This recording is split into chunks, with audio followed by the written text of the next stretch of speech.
Good morning, good afternoon, or good evening, depending where you are on the planet. And welcome to today's Monday, the 24th of June, Bull versus Bear webinar. Steve Miley on the call here for Trade Day.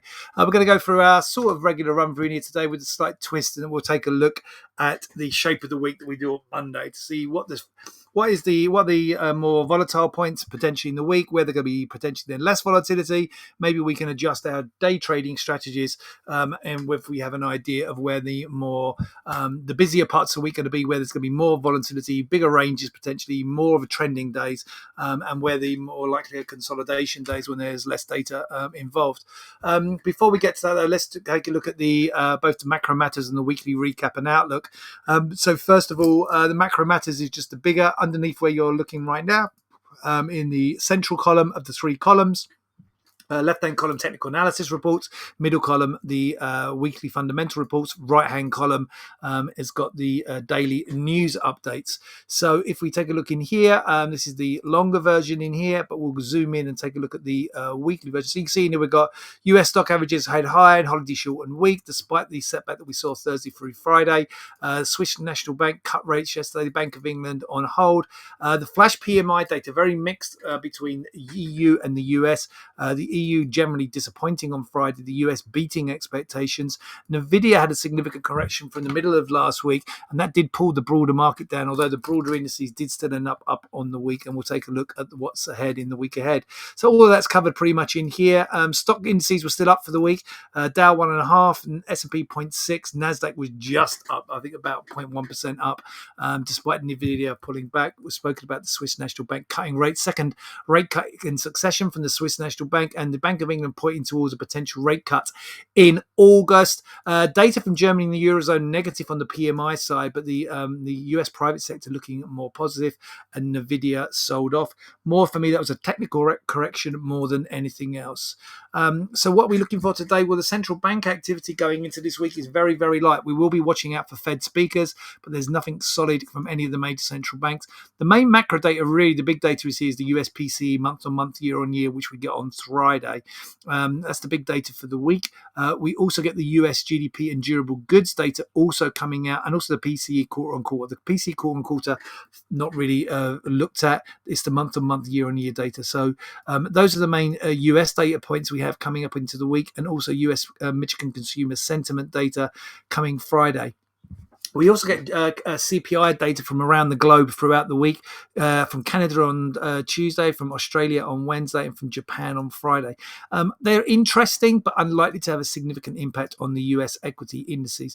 We've already had the German IFO report out in here this morning. We'll take a look at that shortly. And we get German GfK consumer confidence data also out on Wednesday. So you can see, relatively speaking, it's a fairly light data, apart from the real big data is going to be the USE PCE data in here at the end of the week. So take a look into today. You can see we've already had this German IFO missing slightly, very slightly in here, only a slight miss. We've already had Waller on the overnights in here, and going further into today, we do get a daily speaking late today at 2 o'clock Eastern. Otherwise, it's a super quiet calendar. After the setbacks we saw towards the end of last week, after the Nvidia set off, I'm probably looking for a consolidation day, and potentially a quiet inside day. It's been a relatively quiet start to the day here in Europe.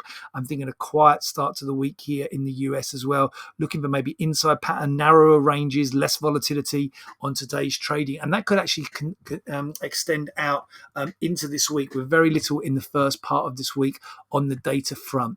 Let's take a look at from the macro fundamentals from Bloomberg for 5 things to start your day in here. Very little in here as well. Steady trading on so far this morning. Dollar steady, treasuries flat, stock futures are slightly fluctuating.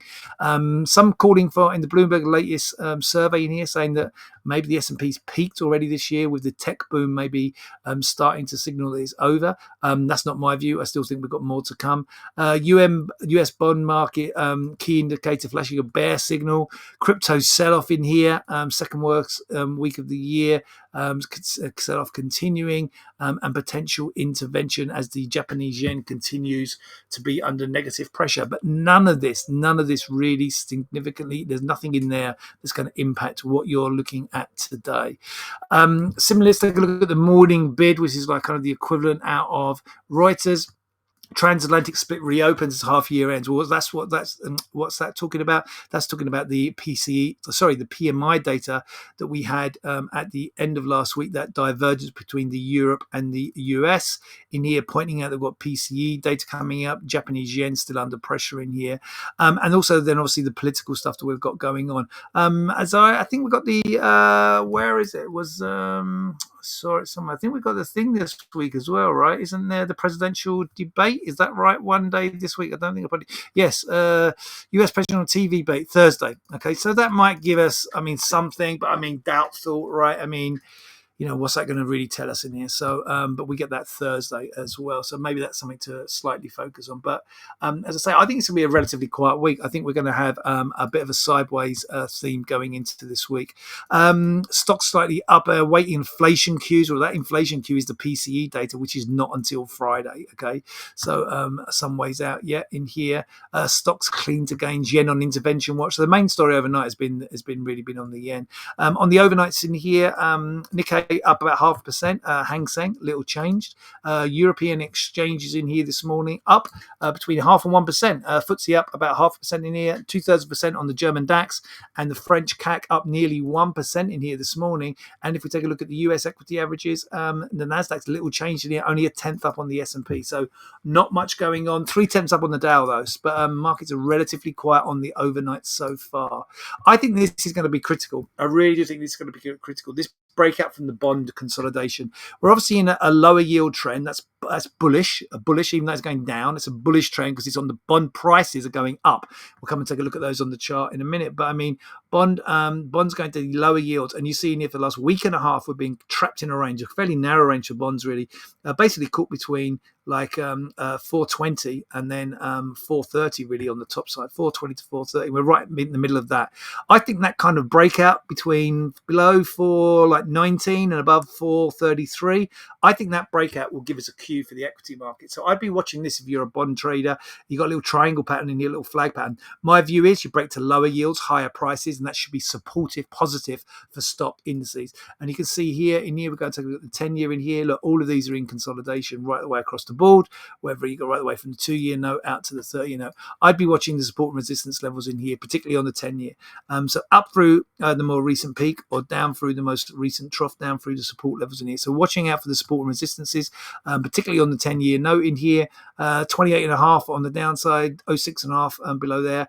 And the bigger levels in here, 110.02 and 111.01. I think these are the critical levels in here. 110.02, 111.01 on the US 10-year note on the September contract.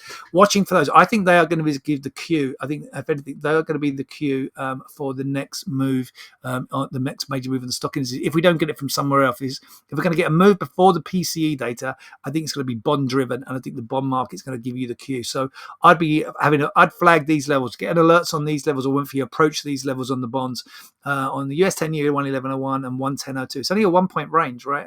But a breakout above there, and then you've got some bigger levels above, 111.13, 109, 005 in here on the downside. But I mean, the narrower levels, watching out for those as an initial triggers to where stocks could be going. Okay, so I'll be watching out for that. Stocks underlying theme still remains bullish in here, despite the dip we saw towards the end of last week. Underlying theme still remains positive, still looking to buy this dip in here. But as I say, I think we're just going to be bouncing back up into the ranges going into the beginning of the week, into today, with very little to drive markets on Monday. All right, I'm going to wrap it up there, guys. Fairly quick one there, but not much to say. I'm going to wish you all a great trading week. Take care, stay safe, and I'll be back with you with another Bull versus Bear webinar on Tuesday.